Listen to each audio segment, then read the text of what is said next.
Hi there, and welcome to the Business of Story, sponsored by Wix e-commerce, the professional platform that enables entrepreneurs just like you from all over the world to create and run your own online store and grow your e-commerce business. Check them out.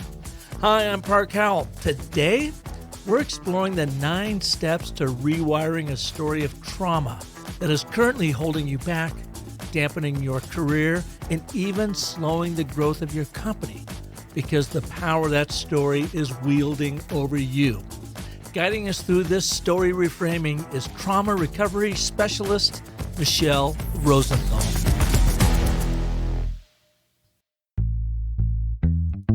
Every survivor struggling after trauma is telling a story of less than.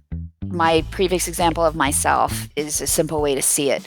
I don't deserve to be alive, so I don't deserve anything. It's a less than perspective of the self, because Park, this all comes down to identity. How we place meaning on trauma impacts our story, but the intermediary between the meaning and the story is identity. You would never be living a horribly ascetic sort of life of nothingness like I was and telling a story of amazing triumphs, right? You just wouldn't do it because it would be incongruent with who you are and your actual experience. Michele Rosenthal is an award-nominated author, poet, and former playwright who started a blog about her recovery from a major trauma she experienced in her youth. Michele struggled with PTSD for almost 30 years. She affectionately calls her recovery process a healing rampage, and it worked. Michele received 100% recovery. Almost 15 years later, she remains symptom-free and dedicates her career to creating customized concierge trauma recovery programs for midlife professionals who want to end habits of fear, grief, guilt, shame, loss, sadness, anger, sleep disturbance, stress, or identity loss, and instead experience emotional control, confidence, and calm. Michele is a board-certified hypnotist, certified professional coach, and master practitioner of neuro-linguistic programming. As you will soon hear, storytelling has been at the heart of all Michele does in trauma recovery. She's a popular keynote speaker, and she's worked for such groups as the Department of Children and Family Services, JFK Comprehensive Cancer Institute, Bethesda Women's Health Center, Susan G. Komen, and the Leukemia and Lymphoma Society.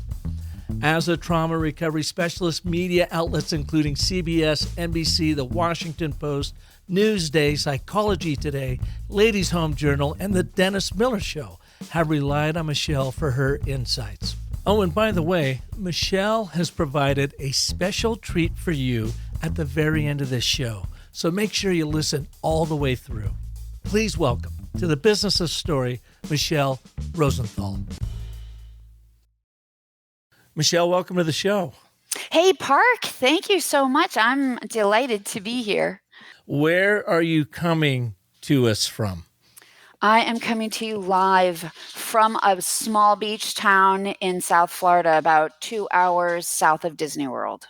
Well, that sounds like a pretty beautiful place this time of year. I know, it's not bad. I mean, Arizona's pretty sweet, but Florida, I'm a New Yorker at heart, and I've always said New York City will always have my heart, but the beach has my soul. And so at the halfway point of my life, I decided going to live the other half on the beach, and so that's what I did. Haven't looked back. Hey, you may as well follow your soul. That usually guides you in a pretty good direction, I'd say. I think so. It creates the best story because it knows what it needs, right? Yeah, and even though we push back on it a lot of the times, we don't, we don't have the courage sometimes to follow what that soul is telling us to do. That's very true. And a lot of times I think it's because we can't see how the story's going to end. So you get that impulse from your soul. And honestly, Park, I probably was in Manhattan 8 to 10 years longer than my soul wanted to be. And it kept asking me to leave. And, the head will tell a very compelling story. And I had all the anecdotes necessary to keep me in the city, which I loved. I loved the city, but it just wasn't serving me in the state of mind that I was in, or in the personal journey that I was on. So, you can keep pushing back against what your story is supposed to be, but eventually your story will take control. And when you give into it, well, glorious things happen. So your soul always knows. Well, you've been through this and you are an expert at helping people get through trauma and I guess even kind of leverage it for the better in their life after the fact. And I often say, if you have no conflict, you have no story, because that's where the story really starts taking pace. Is you set up the ordinary world and life is just grand. And then there's a call to adventure that may come about as an opportunity, or that call to adventure may come out as the universe punching you in the nose with, some of the most horrific things that can happen to a person. I had a gentleman on the show last month, Sean Enton, who had everything in the world going for him at the age of 39 and was in doing mixed martial arts and jiu-jitsu, working with some Navy SEALs, getting them back reacclimated into the world, and working through jiu-jitsu was one of the therapies to help them re-enter normal society. And he got choked out, cut his carotid artery, and he had a stroke. And it's been 10 years now, and he runs strokehacker.com to help people overcome. When he told me his story, it just blew me away, because here's a guy that had it going. He had a great business going. He was told that, wonderful family, and he was told he would never walk again, may never talk again, certainly wouldn't drive anywhere, and that people would just have to wait on him hand and foot. And he said, no, I don't think so. That's not me. I am not going to let that happen, and ended up firing nurses and doctors and those around him that gave him bad news. Now, he wasn't Pollyannish about it. He just had this mindset of, I am going to live into a completely different story. So today, I guess we're going to kind of continue that theme with what you experienced in life and how you have helped not only yourself, but so many people take that conflict in their world and turn it into something very positive for not only themselves, but for the people they serve. So shall we get after it? Absolutely. And I think this is another in a long tradition of hero's journey stories like that. Don't you think? If you think about people like Dr. Joe Dispenza, I mean, that echoes the story that you just told so well too. He was told he would never walk again. He would never be able to do anything. And here he is leading the world on the cutting edge of what the mind can do in healing the body. So I'm with you, Park, 100%. Let's go. Let's dive in. Why don't you take us to that moment in time? I believe you were 13 years old when the rug was completely pulled out from underneath you. Sure, absolutely. So I, much like your former guest, I had a great life, a great world, a lovely story that was going on. I was 13. I had a younger brother who was 3 years younger than I, greatest friend in the world, parents who loved me, a lovely childhood, and things seemed fine. We went, actually, you know what, Park? Right before everything fell apart, I was in Arizona, actually. We took a family vacation out west in a 26-foot Winnebago camper, and we went all over, from Arizona all the way through Montana up to Lake Tahoe and all the way down the coast of California. And 3 weeks later, came back, unbeknownst to me, while we were actually in Lake Tahoe, we'd gone whitewater rafting, which, seems fine, but sitting around in a wet bathing suit, not the greatest thing for hours on end if you're prone to infections. And by the time we got home, I did indeed have an infection, went to the doctor. My doctor, my real physician, was on vacation. It was the end of August, and the covering physician, I think, just had too much on his plate covering and with his own practice. And so it was discovered I had an infection. Without looking at my chart, he just prescribed a run-of-the-mill antibiotic. And I went home, took it, and within 7 days was in the hospital very quickly almost overnight at that point, turning into a full body burn victim. Nobody could figure out what was going on, but I was covered with blisters head to toe, inside and out. And it took them about a week to diagnose that I had toxic epidermal necrolysis syndrome, which is just a fancy way of saying all your skin is dying. And over the next couple of weeks, they put me into a quarantine burn unit room, and there was nothing in 1981 that was protocol for this. Now, today, they immediately induce patients into a coma, and they don't bring you out until the whole ordeal is over. But in 1981, I was completely alert, awake, and engaged in the process of being treated as a burn patient head to toe. And this was incredibly traumatic, not just from the indescribable pain, not just from the fear of the day to day, because nobody knew what was happening. So there was no way to feel any sense of safety. The doctors were completely stumped. They thought this was the most interesting thing they'd ever seen, but they didn't know how to help me. And, fast forward weeks later, after a near-death experience and all of a slew of other pretty horrific experiences during that time, when I finally emerged from the hospital, I knew that I was going to make a full physical recovery. But Park, I also was very clear I was not the same girl that had gone into the hospital as I came out. And that's really where the story begins, because the horror of the traumas that we all experience, we're all, so unique in that experience, and yet it's universal to understand fear and terror and pain. What's less discussed in our stories, I think, is the aftermath of what it means to live with those experiences, those memories, and the twisted myths and lies and distortions that we and others tell ourselves as the story creates itself post-trauma. And so that's where our story, I think, and our conversation really begins. Park, what do you think? Yeah. So, what were the stories you were telling yourself post trauma that you felt like were really holding you back? So at the time, I mean, it took almost 30 years for me to overcome post-traumatic stress disorder, which resulted from this experience. And so I wasn't really clear on the stories until afterward. So I can tell you now, looking back, number one, the biggest story that interfered with everything was during my near-death experience. I made some choices and took some actions, or didn't take some actions, that later I judged myself very harshly for. So the self-judgment after my trauma was enormously harsh, and I didn't feel that I deserved to survive. So the biggest lens through which I looked at my story was the belief that I didn't deserve to survive. And so the story that I created for myself was, you don't deserve anything. You don't deserve to be alive. So you don't deserve to be happy. You don't deserve to feel good. You don't deserve to feel joyful. You don't deserve any good experiences. I had a slew of things I didn't deserve. And that horribly impacts the story you tell about your future if the story you tell about your past is so self-denying. Does that make sense?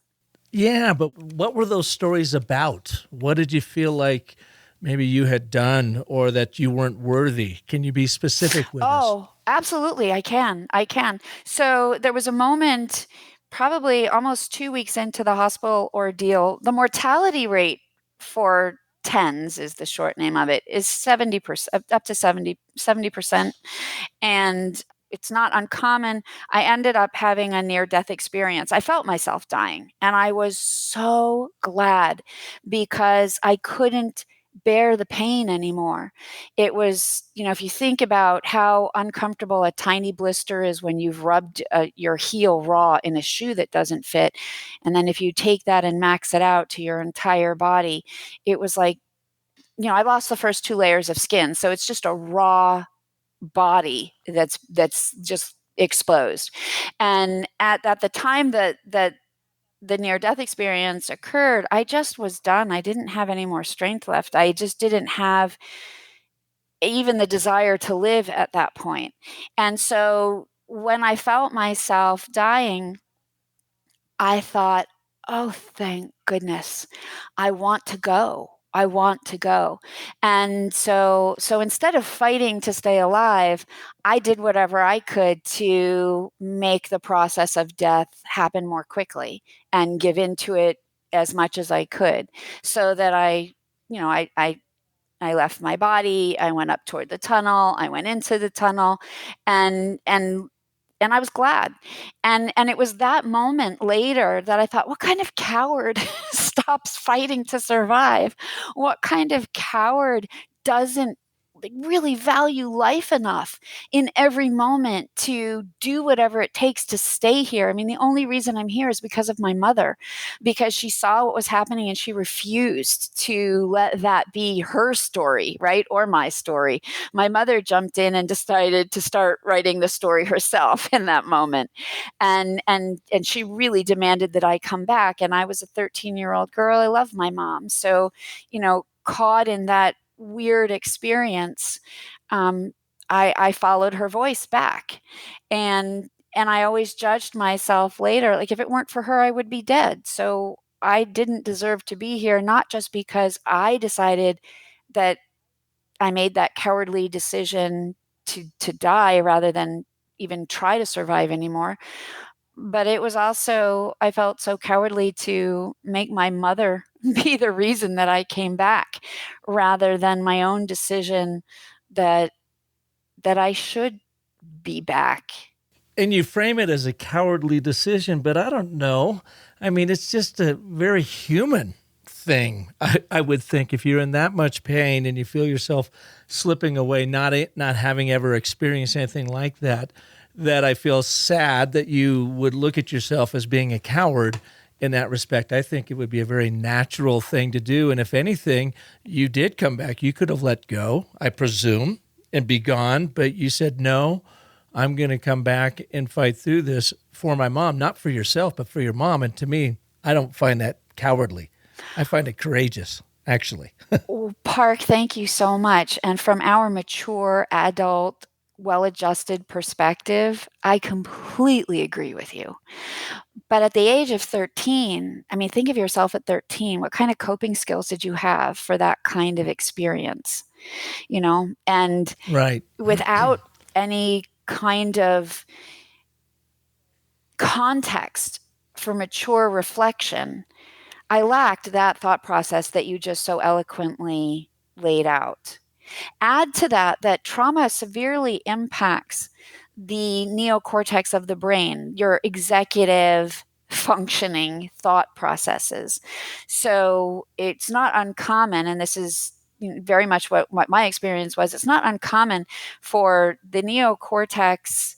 Well, during a traumatic experience, the neocortex just completely shuts down. Everything not related to immediate survival shuts off during a trauma. So you don't need to be able to have critical analytical thinking during a trauma. You just need to survive. And so that's reflex. That's animal instinct. That's not beautiful thought processes filled with logic. So that part's not available during the trauma. And afterward, all of the trauma is encoded in your reptilian brain, your brain stem, which is the oldest part of your brain, and your limbic system, the middle part of your brain that's just overflowing with emotion. So after the trauma was over, what had wired in for me was not reason, but intense, overwhelming emotion. And add to that trauma hijacks language. It literally affects the language center of the brain, not in all cases, but in many. And in my case, after my trauma was over, I could not speak about what had happened. I literally couldn't, for two reasons. Number one, I didn't have language to describe what I had felt, or what I was continuing to feel. And number two, I didn't have the facility to know how to manage the overwhelming emotion that came on with the memories that had to be accessed in order to find the language. So I literally, my mom made a psychiatrist come meet with me before I was released from the hospital, because she knew there was no way to come through what I'd been through and not have psychological impact. But the psychiatrist came in, and I remember so clearly, you've been in a hospital room and up in a corner there's a TV, and it must have been 3 in the afternoon because that's when Tom and Jerry was on, and that was the cartoon that was on when the psychiatrist came in. And I literally said to her, I'm not talking about it. And I watched Tom and Jerry for 45 minutes while she sat silently next to me. I mean, she didn't even try to get me to talk because I had just completely shut down. And so when you shut down like that, that just allows the negative side of the story to proliferate. It's like, a dank, dark room. If there's no light, if there's no fresh air, all the bacteria has a chance to grow. And that's really what happened in my mind.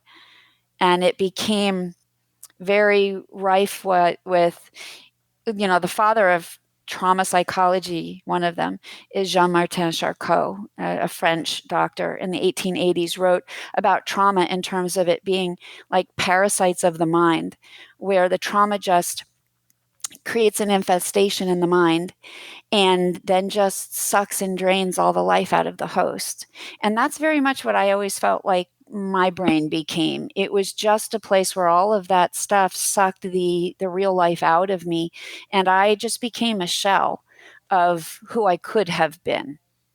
I put on a good face. I tried to be otherwise, but the truth inside was a different story than, the story everyone might have been seeing on the outside. Yeah. Which makes sense. As you point out, you're in your adolescent brain and you didn't have the life experience and the maturity to deal with it. So you dealt with it the best way you know how, or your body knows how. And that's that reptilian brain and that limbic system doing what it does best, fight or flight survival. And you can see why it would completely shut down the executive functioning of your neocortex. Now, when we talk about PTSD, yours was horrific. And most people don't go through what you've been through. Or like Sean Enton, most people don't go through strokes and have to deal with it. But PSD is very rampant in this day and age. Of course, we know about it more than anything from the military and the men coming home, men and women who served coming home dealing with it. I was reading an article the other day about the immense amount of PTSD that is happening with hospital workers because of COVID and what they've been through and what they've seen, and how this is both a hidden and an obvious danger, in that maybe even the person subjected to it is not really recognizing it or embracing it or dealing with it. And certainly the system maybe isn't dealing with it like it should be now. And we may end up with just an overwhelming amount of hospital workers, medical workers, dealing with their own PTSD. So, people can get it from following a car wreck and dealing with that, a fall, any number of things. So let's talk now about more generalized PTSD coming out of, your very specific, unique version of it, but how it impacts us and how does it interfere with our storytelling ability? That is such a juicy topic. Okay, let's go. So, number one, I used to have my own podcast. And on that podcast, I interviewed all of the leading experts in trauma recovery, trauma theory, neurobiology, neuropsychology, all of these different areas that impact the recovery process. And on that podcast, I interviewed Judy Crane. She's the founder of The Refuge, a healing place, which is actually here in Florida. And they have a wonderful trauma recovery program. And she said to me that the base definition of trauma is any experience that feels less than good. And while that simplifies everything, exponentially, what I love about starting there is that it levels the playing field, because I, like you, really feel strongly that it's important to point out the generalized nature of trauma and post-traumatic stress disorder, because while one person may experience something as traumatic, another may not. Perfect case in point, I was working with a couple who had been in a car accident on a major highway here.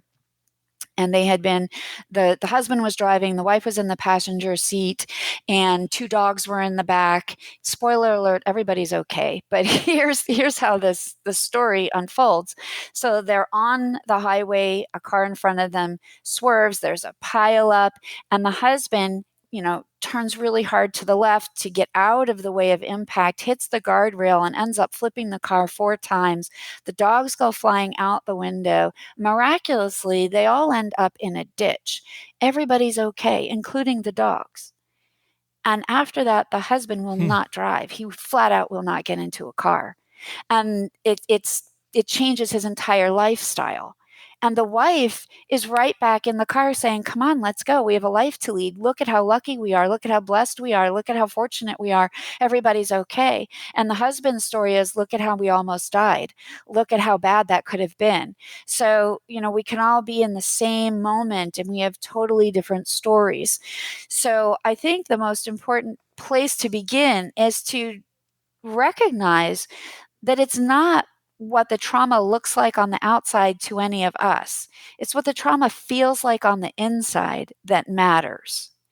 Another case in point, I went to the trauma conference in Boston many years ago, probably a decade ago, and it was all about the neurology of trauma. And one of the points that they were making was all about how childhood neglect is the number one precursor for PTSD in children. Now, that was a huge eye-opener to me. Neglect, not abuse, not verbal abuse, mental abuse, sexual abuse, physical abuse, none of the things I was seeing in my office, but the actual opposite of that, when nothing happens, is one of the biggest precursors for PTSD. And you might say, how is that possible?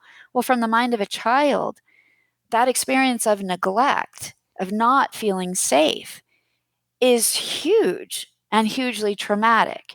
So I like to just start there because it starts to just even more generalize the experience of trauma and show how PTSD can begin, because we're really not talking about an event. An event is not a trauma. You can have a traumatic event. What I mean is the trauma comes from the meaning you place on that event. Does that make sense so far?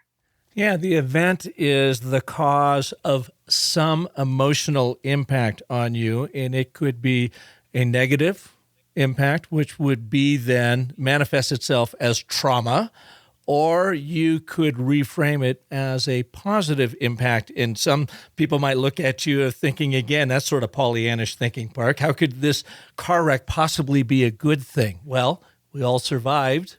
We ended up in a ditch. We have a great story to tell. Yes, it was traumatic that it happened, but oh my goodness, we must be here on this planet for something bigger because we actually survived it. So yeah, the trauma is the aftermath of an event. Now, our brains will focus on that event. I talked about this a lot with data, and people say, oh no, let the data tell the story. And my argument is our brain, our storytelling animal brain, does not focus on the data because numbers are exactly that. They're numbing to us. It's the outcome of that data. What does that data point to? And that's kind of the same sort of thing you're talking about here. It's not the event.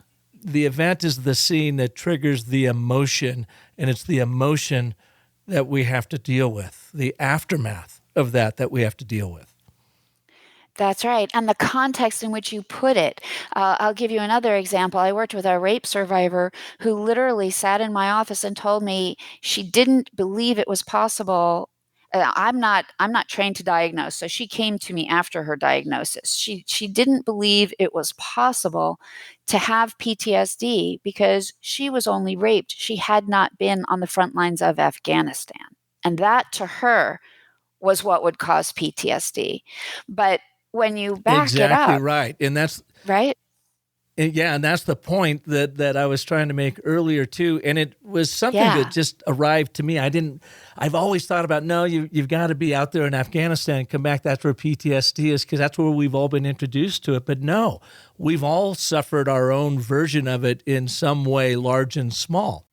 That's right. And if you actually look at the numbers for PTSD, the largest faction of survivors with PTSD is not the military, because the general population is rife with it, and it is a much huger population than the military. But you're right, the military is the first way we get introduced to it, because really until 9/11 and our activity in the Middle East, nobody was writing about PTSD. In 1981, when I was showing clear signs of it after my trauma, PTSD was only recognized as a diagnosis in 1980, and it was only being applied to Vietnam veterans. Historically, PTSD has only been applied to the military arena, and it wasn't until we really started to learn more about it in the past 20 years or so that it's become much more accepted as a topic outside of the military as well. And there you go. I mean, that's a great example of the media storytelling. So if we're going through this and PTSD in one way, shape, or form is impacting our ability to tell a story, or maybe the negative stories it's telling us that we want to reframe so we can live a more positive life and have more meaning without it being so dark and miserable, what are some of the areas that we could focus on to help us reduce this trauma's effect? This is my favorite topic. Okay, so it begins like this. Every survivor struggling after trauma is telling a story of less than. My previous example of myself is a simple way to see it. I don't deserve to be alive, so I don't deserve anything. It's a less than perspective of the self, because Park, this all comes down to identity. How we place meaning on trauma impacts our story, but the intermediary between the meaning and the story is identity, because the meaning that you give something alters how you see yourself, your identity. And your identity, to me, from my perspective, is the origin of your story, because you can only tell the story of yourself as you're living. And you would never be living a horribly ascetic sort of life of nothingness like I was and telling a story of amazing triumphs, right? You just wouldn't do it, because it would be incongruent with who you are and your actual experience. So to me, what's in between meaning and story is identity, and that's where our story, you and I, Park, needs to begin, because to be able to change your story, you have to change your identity. To change your identity, you have to change how you see yourself. And to change how you see yourself, from my approach anyway, requires three things. You have to reclaim control over your internal state. You have to change your unconscious programming that wired in those old events and the old meaning that you gave to them. And then you have to create the new identity that you want to live. And there's no handbook for this, right? Nobody, in kindergarten, they teach you how to read. In first grade, they teach you how to add and subtract. In third grade, nobody hands you the manual to your own identity. So we all sort of have to decide how to do this ourselves. But if you start with that process of, okay, I'm going to reclaim control over my state. I'm going to change the unconscious programming that's been put into place, and I'm going to deliberately create my post-trauma identity. Then you have the three phase, or the 3-point, the 3-act structure, if you will, of a really great story of redemption and evolution and transformation. Yeah, and you talk about the 3-act structure, that one, reclaim control over it. So you're in your ordinary world, and right now it's a miserable world, and you have to kind of let the dust settle. And then you've got to mix it up, don't you? You've got to shake it up by change your unconscious programming, which is not always easy, and you have to have the courage to do that. So then that takes you down a lot of dark paths. I imagine a lot of detours, a lot of things you have to overcome to then land in Act 3, create your new identity. Here's how you arrive. It is a total hero's journey. You arrive back home to your ordinary world, but you're leveled up with a boon. So I can totally see how this plays out. I've been recently reading and watching a lot of Jordan Peterson's take on life. I don't know if you're familiar with Jordan Peterson. Yes, of course. He's a professor, University of Toronto. Turns out a very polarizing figure. But I've really enjoyed his insights into the world, and he talks about, the yin and yang of life, of being, and that is having one foot firmly planted in order and the other foot firmly planted in chaos. And you can't ignore either one. You can't avoid either one. Bad things happen to good people, and that is the chaos of being. That is the chaos of life. But in order to overcome those bad times and those horrific times, is you've got to have this meaning about yourself and what does life really mean to you, your identity in it. And in order to get that, you've got to take the responsibility for it, right? So you got to step up. He talks about having your house in order, before you start throwing stones at others. Something as simple as stand up straight, hold your shoulders back, show the world that you are here to be a contender, no matter what it throws at you. And I kind of hear the same sort of through line in what you're talking about, this chaos, of PTSD happening. And a question I have for you is why, in your experience and all the people that you've worked with, when they are coming out of a very traumatic experience, that first story is a less than story? Why do they default back to, oh, gee, I must have deserved that. I am less than those out there because this bad thing happened to me? Why do you think that seems to be a natural inclination of Homo sapiens? Oh, well, now you just put a twist on it with the Homo sapien reference. Okay. All right. So I have a couple of ideas. So with the Homo sapien, let's just work backwards. So first, I'm sure I don't know if you're aware of Dr. Rick Hansen, but he has this great explanation for our negativity bias and the idea that we are hardwired to be Teflon for the good and Velcro for the bad, because that's how we survive, because we learn by holding on to the badness and making sure it doesn't happen again. So just as Homo sapiens, that's how we're hardwired. So I'd start there. We're working against our biology right off the bat. And then I think it gets into psychology in terms of what our predisposition is, what our context for nurturing has been, what we've grown up around, and then also what we've learned in terms of judging our own selves. And I find that trauma survivors are very hard on themselves. And let's position this. So up to 70% of all US adults at some point will experience a major trauma in their lifetime. And that's, we have big T and little t trauma. So the big T trauma is what we're talking about. Everything from natural disasters to car accidents, medical trauma, sexual assault, domestic violence, all of those things that are like, oh, of course, that's a trauma. Versus the little t traumas, the things that don't go well in your day or your week or your month, but they don't alter how you see yourself or really change the trajectory of your life.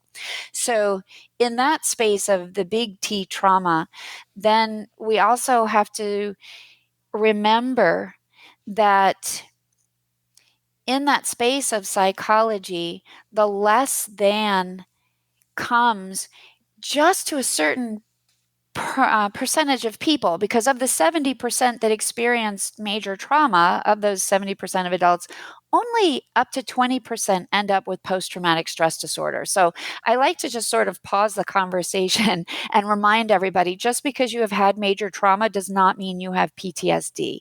So for those of us who did go that way, so much of it has to do with the self-judgment that we inflict after the fact. So you've heard my story of my example. I'll give you a couple of others. I'm working with a woman who her husband died of cancer last year. And just last night in our session, she was just crying and crying. And she tended to him, cared for him all the way up to the moment of his death, and at home. And there were many traumas that were a part of that process. And she was crying that, one day she just really wanted him to die because she just couldn't bear the pain of the whole process anymore. And that self-judgment that she's carrying over that moment of what she calls her own weakness, instead of being strong in that moment and really making it be about him, she made it be about her. What she's carrying is that she was less than she should have been in that moment. She did the wrong thing in that moment. I find that so often trauma survivors, we judge ourselves in the moment of our trauma as being less than who we should have been. So that's one element of less than. Another is that trauma, literally, another definition of trauma is an overwhelming inability to cope. In that moment of that overwhelmingness, not that that's really a word, but I'll use it because it works. In that moment, we have an enormous, exorbitant experience of powerlessness. Well, what is powerlessness? It is less than being powerful. And so we're wiring in during a trauma, I am less than in every single second. Every single second of powerlessness, every single second of helplessness, every single second of any lessness, whatever prefix you put on it. And you and I are language people, so there are lots of words that you can put that suffix onto. It's ingrained in the language of how we describe what we experienced is a lessness. And we come to see ourselves that way, a lessness of all these other things. And so the less than becomes where we start after trauma's over. It's what we're standing on, our powerlessness, our helplessness, our hopelessness. So it's the place that we are. And it's only natural to define yourself by the place where you are. We do that geographically all the time. We define ourselves by the culture in which we're raised. You're not raised in America and defining yourself as being Japanese, because you're rooted in a geography. And in this case, it's a psychological geography, but it defines you nonetheless. Michele, I want to take a quick break here for our sponsor, Wix e-commerce. And when we come back, I want you to quickly take us through the 9 steps of moving from chaos into clarity as you have experienced them and as you have coached your clients, your trauma survivors. Absolutely. You got it. If you want to sell online, you got to stand out. So go to Wix e-commerce and create an online store that will absolutely grab your shopper's attention. You can build a state-of-the-art storefront, showcase your product with striking product pages, and even sell subscriptions. With Wix e-commerce, you can go global and display prices in local currencies. You can even boost your sales by offering instant coupons using the live chat. Now you can streamline your checkout process with automated shipping fees and sales tax calculation. You can even manage your inventory and track your sales from one convenient dashboard while you analyze your comprehensive sales and traffic reports. So check out these and more must-have e-commerce features for sellers just like you who absolutely mean business. Go to wix.com/e-commerce today and join over 700,000 active stores selling worldwide with Wix e-commerce. Welcome back to the show with Michele Rosenthal. Absolutely phenomenal, interesting, fascinating insights into PTSD, trauma, how trauma gets in the way of our storytelling. And now we're going to talk about the 9 steps she has found to be very effective to move us from chaos into clarity. The floor is yours, Michele. Thank you. Okay, so let's position it through the lens of your own perspective here, Park. When you have PTSD and you have that lessness perspective, it impacts the story that you tell personally and professionally. So the story that you tell yourself shows up in your relationships, shows up in your professional world, in terms of your role and what you think is possible for you. And then it also shows up in how you manage your professional world, the story that you're telling at work or through your job is impacted. So let's go. 9, I hesitate to call them simple, but they are simple steps. They're not easy, but they are simple. So here they are. Phase 1. Fair enough. Yeah, right? So phase 1, trauma disconnects you, boom, like that in an instant, disconnects you from yourself, others, and the world. Step 1, reconnect to yourself. And the way that I always guide people to do that is through desire, because we forget to want anything in the lessness world. In the less than world, we don't have wants. We're not allowed. We don't have big desires unless it's like a desire not to feel so depressed. but in this world, step 1, connect to yourself. And I always encourage people to do that through desire and joy. So number 2, commit. You have to commit to your healing journey. And through this, I think the easiest process is to craft a really tight healing intention. We don't have time to go into that, but it's a very focused process, because you need a roadmap to hold you. So there's structure. You're right in what you said before the break. My mom always called my recovery a long and winding road with lots of detours. It was painful. But if you have a healing intention that's very structured, then you know where you're going. And all you have to do is stay on that path to the best of your ability. And you can quickly correct any wrong turn because you have a filter and a structure that's guiding you. Step 3, you have to absolutely concentrate your focus. Healing doesn't happen if you think about it once a month. It happens because you think about it every day. So those 3 steps, connect, commit, and concentrate, are all of that control process where you reclaim control over your state. When you've got that done, you can pop up to change, where you, number 1, you have to soothe the wound. Trauma literally is the Greek word for wound. So in order to be free of it, you have to soothe it. And once you've soothed the wound, then you can move into the next step, which is to shed the story. That old story has got to go. And literally, from a neurological, neuroscientific perspective, you have to stop telling your story, because every time you tell that old less than trauma story, you're strengthening those neural pathways, which is equal to doing bicep curls in the gym. So once you shed that old story, then you get to the third step in this second phase of change, which is shift the meaning. Because once you've let go of that old story, you have an opportunity to be really creative about the meaning that you actually choose to extract from what you have experienced. And once you've done those 3 steps, you can pop up to that third level of create. And it begins with being able to imagine who it is you really want to be, which is something we don't usually do. Nobody sits around and says, who do I really want to be? But to create a viable, wonderful, feels good post-trauma identity, you first have to be able to imagine it. And everybody listening, you may not be able to imagine it right now. That's okay, because when you get there, you'll have more ideas. And there are also tons of ways to reverse engineer your imagination. But once you imagine who it is you want to be, then you move into implementation, which is developing a strategy for how do you start embodying and becoming that person. And then you move into the 9th and final step, which is integrate.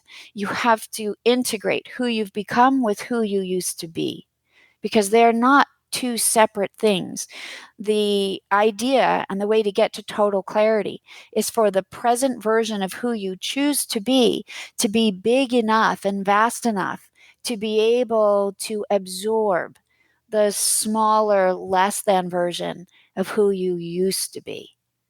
And so at that point, you've configured yourself through 9 steps, 3 different phases that allow you to come out really having taken control of your story rather than being controlled by the story you never chose but that you've been living. Yeah, it's just still fascinating. In the storytelling dweeb in me looks at it again, and you see these 9 steps, an absolute 3-act structure of story. I think it screams out to me because this is just how we go through life. So you've got act 1, those first 3 of reconnect with yourself and those around you in your world. Commit to the healing. Have the courage that, I need to change. I've got to commit to this, and it's not going to be easy, but I'm going to dive into it. And then concentrate your focus. So you're going to be doing this every single day. Just had a gentleman on the show to kick off this year that has a new book. Joe Templin came out, Everyday Excellence, and he's got 365 chapters, one-page chapters of here's what you can do today. Inspirational, a quote from someone, and then an action that you can take. So it's just like what you're talking about. Concentrate your focus on healing. So now you've set the stage for this grand journey, and you move into act 2, which is step 4, change, right? So without change, we have no story. Now, change is always going to bring some conflict, both good and bad, but you have to be responsible for that change and that conflict if you're going to create the meaning that you want in your life, a much more positive meaning. To do that, you have to go to step 5, shed that old story, that old meaning you have been giving it, and step into a new, more positive story, which is not always easy to do, and it's going to take practice. And in doing so, you go to step 6, you shift that meaning. Once you have effectively shifted that meaning, it means that you have gone through a lot of these trials and tribulations and self-doubt and testing a lot of different things to find what is truth for you. It may not be truth for other people, but it is what is truth for you. And you emerge then in Act 3. Step 7 is to now you are creating that being, implementing that being in step 8 and integrating it into your new world. As Campbell would say, you have gone through the hero's journey. You have taken all of the steps of that, and now you return back to your ordinary world with the boon. You are leveled up and therefore are leveling up those in your family, in your community, and those around you. So to me, your 9 steps, Michele, absolutely follow that journey. And I don't think, you correct me if I'm wrong, you didn't create this inspired by the hero's journey like I did with the story cycle system. It sounds like you created this, authored this from your own experience and those that you have served. And you said, here's what works if you follow these 9 steps. Like you say, they're simple, not necessarily easy, but boy, do they follow that hero's journey story structure. They really do. They really do. And you're right. I outline them based on what worked for me, having been symptom free and, coming out of what I affectionately call my healing rampage in 2007, 100% free of symptoms, because that was my healing intention. I was going to go all the way. Now, that's not everybody's healing intention. That was mine. And only on reflecting back on the work that I'd done and what I do with clients did I realize, oh, it's these 3 phases. And really, Park, I'm not sure I would have even recognized the 3-act structure without our connection and starting to look at it through the lens of story and story structure. And I think that 4th step of shifting into the change phase and soothing the wound, which is really the apex of step 4, it's that soothing the wound is where you start to really make that transformation, because that's when you start to take control of the story yourself. So I agree with you 100%. Totally makes sense. Well, really a fascinating show today, Michele. Where can people learn more about you and maybe even take some of your insights and start implementing them in their lives today? Yeah, absolutely. Thanks for asking, Park. And anybody can find me. I'm on all of the major social platforms at My Trauma Coach or Michele Rosenthal, Michele with 1 L. And you can also pop by my website, mytraumacoach.com. You can download a brain training MP3 right there, because beginning to tell the better story starts with training your brain.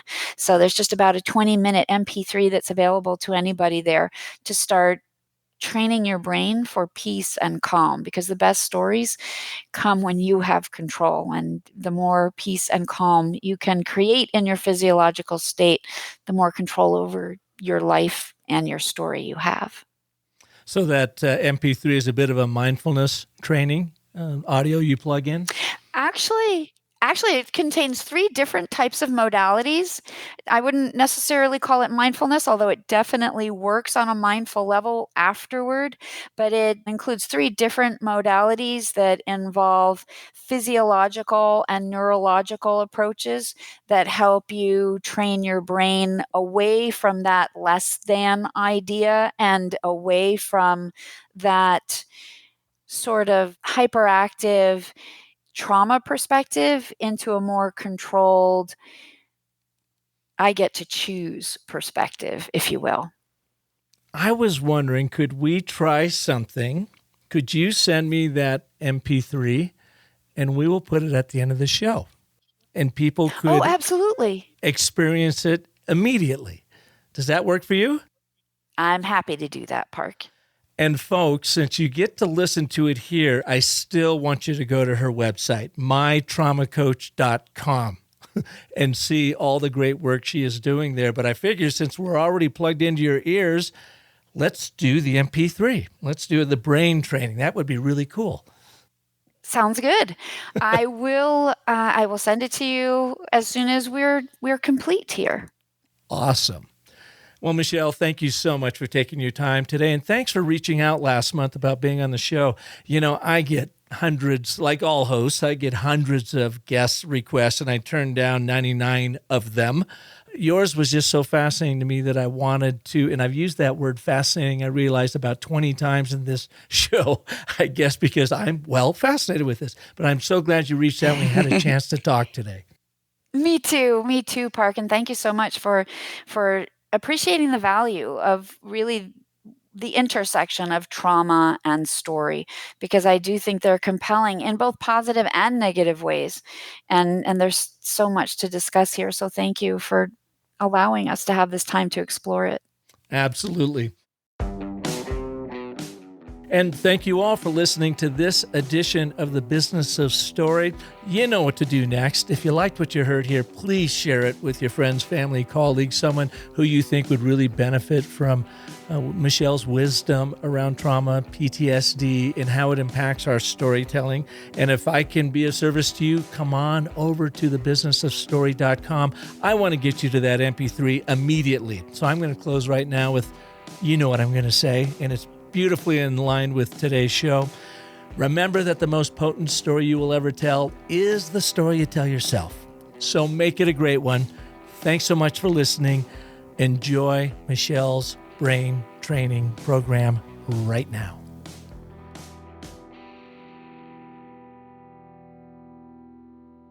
This audio recording should be listened to only when you're in a safe, comfortable location, and only if you are stationary and outside of any moving vehicle or heavy machinery.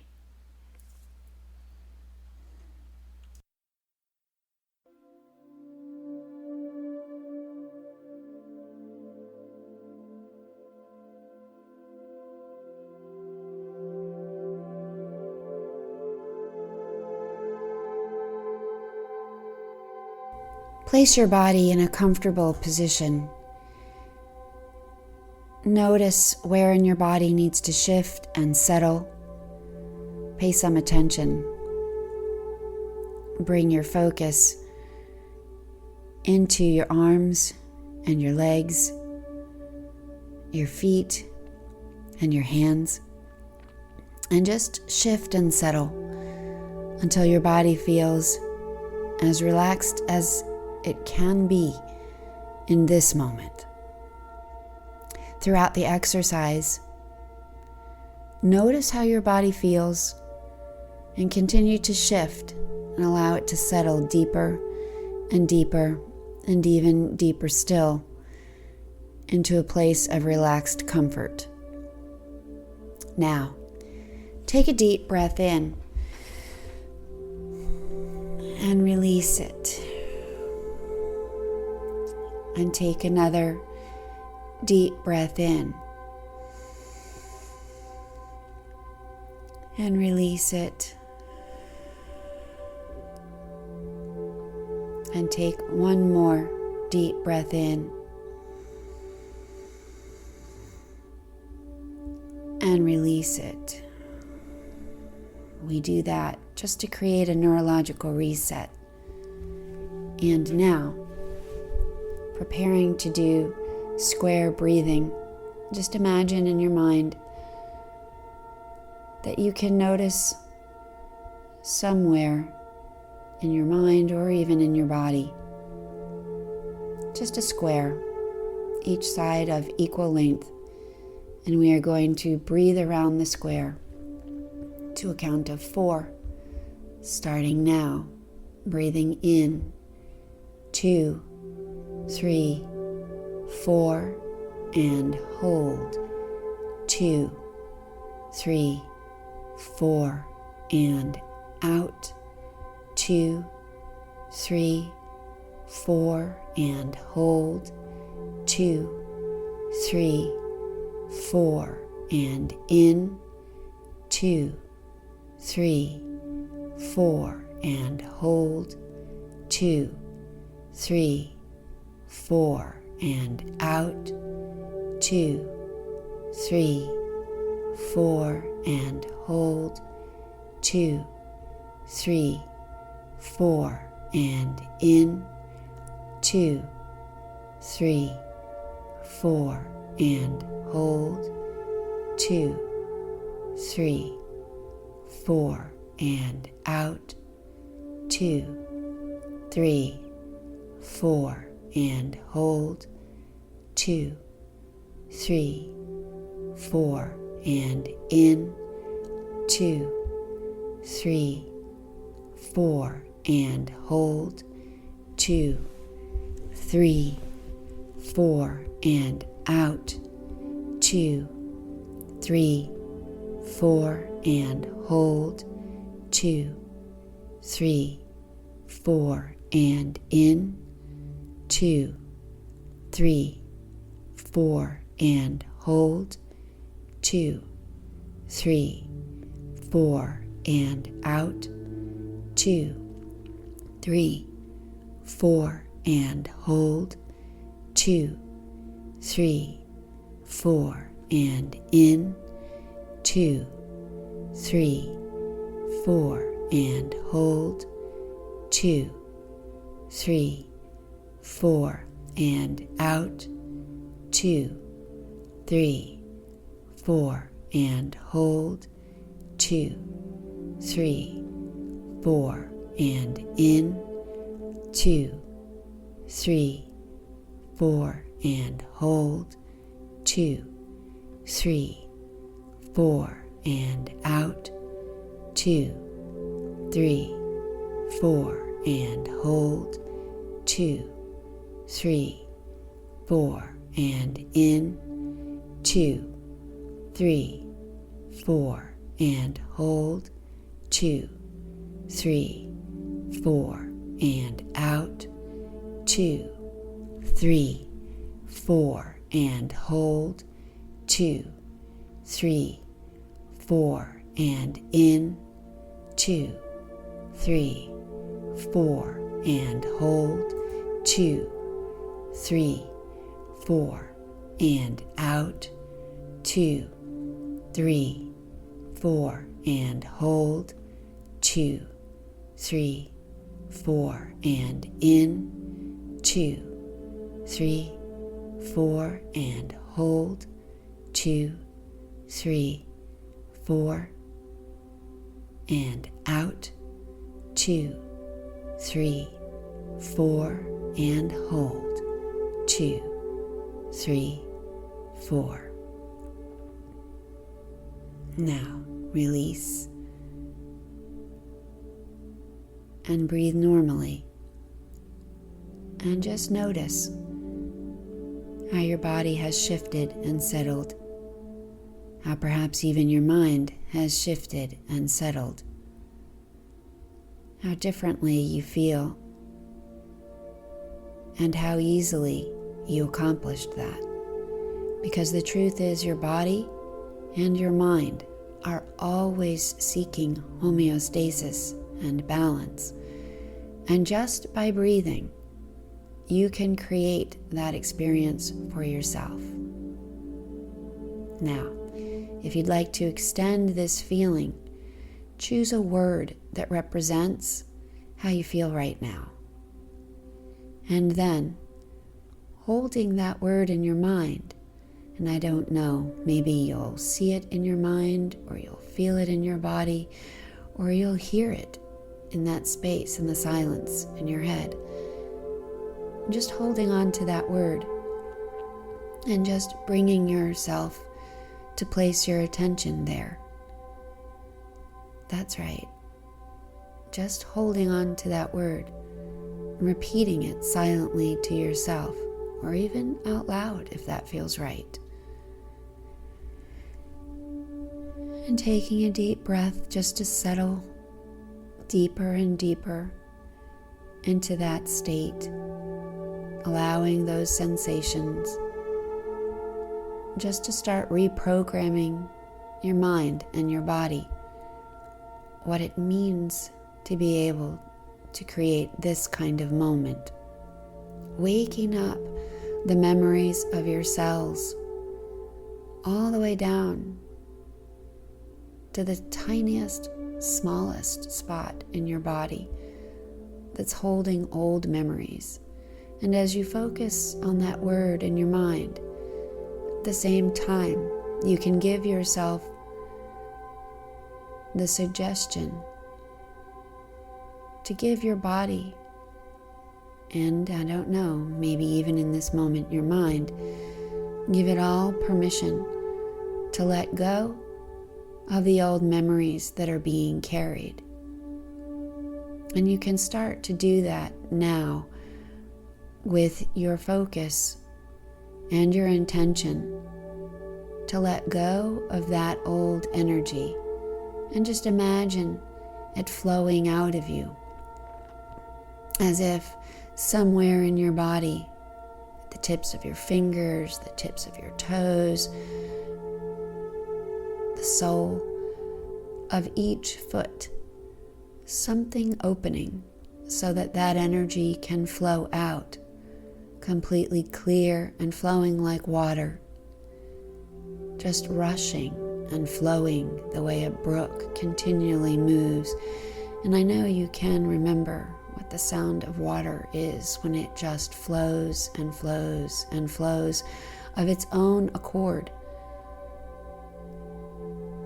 where all you have to do is be, and the flow continues on its own. And as that flow of all that old energy, thought, memory, and emotion continues to move on its own, while you just settle more deeply into this moment, this present moment, grounded as you are, connected.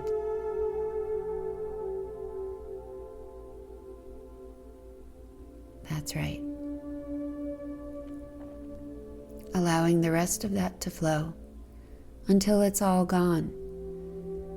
Until you can imagine that maybe in this moment, or even while you move back into your day or your night, while you sleep and while you dream, while your mind creates order out of all of the chaos, all of that needs to be released continues moving and flowing like water, even while your attention is elsewhere, until it has all been released. And you find yourself in a body and a mind that are open to new ideas, new memories, new information, new encoded experiences like this one, where you have, in just the space of a few moments, created this kind of feeling, this kind of experience, this new opportunity to relearn how to feel safe and in control in your body, in your mind, and in the world, in relationship with yourself, others, and the world at large. Creating new memories for your cells happens in every moment. Your brain and your body are organisms designed to change. Every time you give them an experience like this one, you are encoding a new way of being, a new experience, a new imprint, new knowledge for the cells to focus on. And every time the cells focus on that new information, it reduces some old past information so that every new experience stacks on itself and forces out the old. So that little by little, in small, comfortable steps, over a comfortable period of time, what the cells begin to remember is this feeling, this sensation, this experience that gets easier and easier and even easier still every time you move through it. Because the truth is, the brain and the body learn through repetition. And you know this is true. There are a lot of things you've done that when you first did it were hard or unfamiliar. If you just think back to learning to tie your shoes, how difficult that was, and how now you do it without even thinking about it. You are in this moment encoding that kind of new experience that gets easier and easier and even easier for your body and mind to create spontaneously on their own, just as effortlessly as you now tie your shoes. So as you prepare to bring yourself back into the flow of your day, remembering what else is flowing constantly under the surface at all times until that flow ceases and is replaced by the flow of this new kind of energy, this new kind of sensation, this new kind of experience. And beginning just to wiggle your fingers and wiggle your toes and put together a new awareness of the moment that you're in and what you've learned, so that you take it with you out of this moment and into the day, remembering that you can choose to stay connected to this space, this feeling, this sensation, and this part of yourself all the time, so that at any moment you can, for example, right now, put your hand on your heart and repeat the word that you chose just a few moments ago. And taking a breath in, just noticing the sound of the feeling of what that looks like when you put all of those things together to mark this moment, this new knowledge, this new teaching for your cells, this new training of a new memory that replaces all the old. And bringing yourself gently back completely into the present moment. And when you feel ready, continuing on with whatever the next moment is for you.